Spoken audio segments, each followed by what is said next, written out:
Mga ka-creepy, handa na ba kayong sumama sa isang biyahe patungo sa hindi maipaliwanag? Sa episode na ito, isang simpleng panayam sa isang coffee shop ang magbubukas ng pinto sa mga pangyayaring magpapakilabot sa inyong mga damdamin. Makikilala natin si Sofia, isang graphic designer na hindi inakalang ang kanyang kwento ay magiging susi sa misteryong bumabalot sa lumang bahay sa diliman. Huwag bibitaw at samahan ako hanggang dulo dahil ang bawat detalye ng kaniyang karanasan ay may nakatagong babala na maring magbago ng ating pananaw sa katotohanan at kababalagan. Sa isang tahimik na sulok ng coffee shop sa Makati, tahimik na nakaupo si Carlo, isang kilalang manunulat ng mga kwentong katatakutan habang inaayos ang kanyang mga tala at recorder sa mesa. Ang lugar ay puno ng mga taong abala sa kani-kanilang laptops at tsikahan. Pero si Carlo, nasa ibang mundo ang isip, tutok na tutok sa panayam na malapit ng maganap.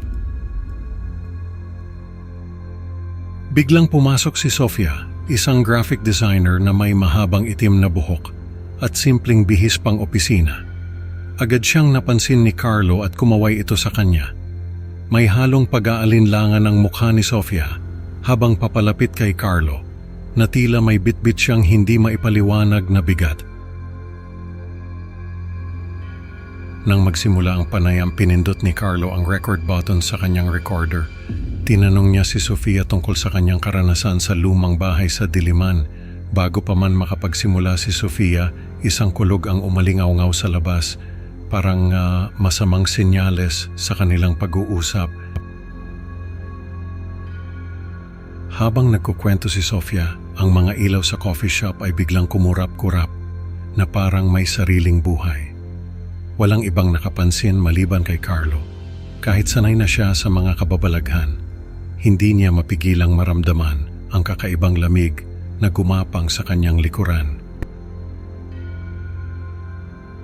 Ano kaya ang mga kababalaghan na ibabahagi ni Sofia at paano ito makakaapekto sa kanilang dalawa?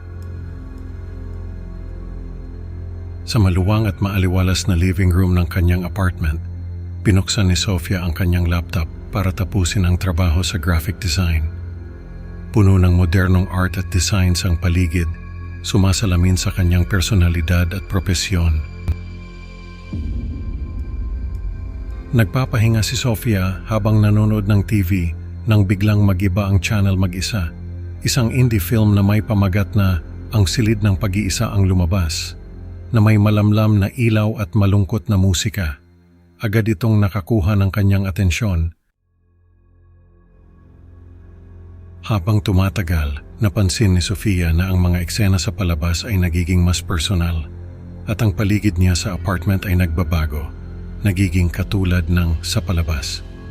Nagsimula siyang mabahala.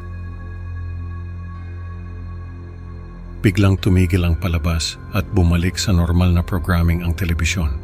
Naiwan si Sofia na tulala at naguguluhan, hindi malaman kung bakit siya nakaramdam ng sobrang takot. Anong hiwaga ang bumabalot sa palabas na iyon? At paano ito nakakaapekto sa realidad ni Sofia?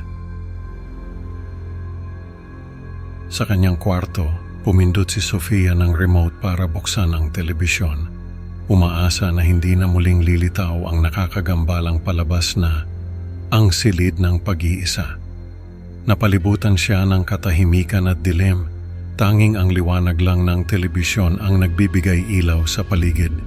Ngunit parang isang bangungot na ayaw magpaalam, muling sumalang ang palabas at ang lalaking malungkot sa screen ay nagpapakita ng mga kilos na puno ng desperasyon at pagkabalisa, tila may hinahanap o may gustong makita. Habang tumatagal, lalong nagiging mas kakaiba ang atmosfera. Sa hindi inaasahang pagtatapos ng episode, ang lalaki ay biglang tumingin ng diretso sa kamera. At sa isang nakakatakot na sandali, ang kanyang mga mata ay tila tumago sa screen, nakipagtitigan kay Sofia. Sa kanyang cellphone na nasa tabi lang, biglang may lumitaw na mensahe na puno ng mga simbolong baybayin.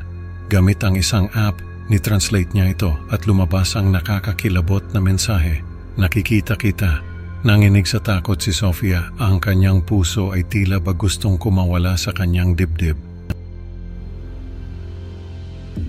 Ano kaya ang ibig sabihin ng mensaheng ito? At paano kung ang mga mata na iyon ay hindi lamang sa telebisyon nakatingin? Sa susunod na mga pangyayari, isang babala ang magbibigay ng bagong takot kay Sofia. Matapos ang karanasan sa palabas, hindi na makatulog si Sofia. Nakaupo siya sa kanyang kama, yakap ang kanyang mga tuhod, at ang buong apartment ay balot ng katahimikan.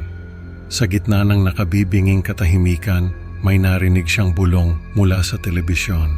Kahit ito ay nakapatay, isang malamig at malalim na boses ang bumulong ng babala na nagpakilabot sa kanyang buong pagkatao.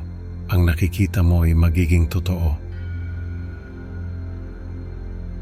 Pagkatapos ng babala, ang telebisyon ay biglang sumindi, nagpakita ng static na imahe at tuluyang namatay. Si Sofia ay naiwan sa dilim, nanginginig at nalilito sa kanyang nararamdaman.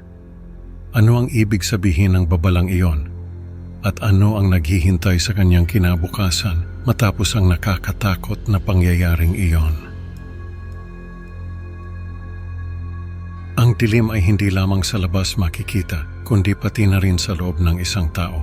At sa susunod na kabanata, ang dilim na iyon ay magdadala ng isang trahedya na hindi inaasahan. Ilang araw matapos ang kanilang panayam, nasa kanyang opisina si Carlo nang biglang tumunog ang telepono. Kinuha niya ito at habang nakikinig sa kabilang linya, namutla ang kanyang mukha. Ano? Patay na si Sofia? Hindi siya makapaniwala sa balitang ibinabahagi ng pulis na tumawag sa kanya. Sa apartment ni Sofia nagkalat ang mga papel na may nakasulat na baybayin sa paligid ng kanyang walang buhay na katawan.